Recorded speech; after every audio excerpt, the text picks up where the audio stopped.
الصحافة الإسبانية هاد الأيام ضربها الضوء وفقد الأمل تماما باش تحتضن الماتش ديال النهائي ديال كأس العالم 2030.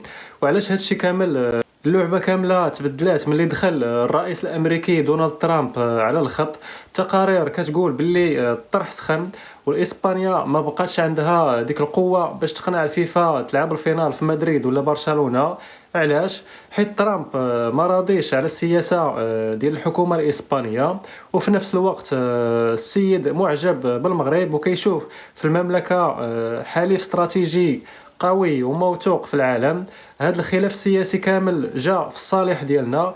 وحسب الإعلام الإسباني المغرب دابا هو اللي عنده الحظ الأوفر والملف الأقرب باش يدي شرف تنظيم الماتش الختامي في المونديال. والملعب كيوجد ملعب الحسن الثاني الكبير في بن سليمان اللي غيهز أكثر من 115 ألف متفرج، اللي غيكون بمعايير خيالية. غادي يستولي على الفينال من سانتياغو برنابيو والكامب نو. هذه ضربة قاضية الخطط الإسبانية ودقة تاريخية للملف المغربي اللي كيبين الهبة ديالو الدبلوماسية في العالم.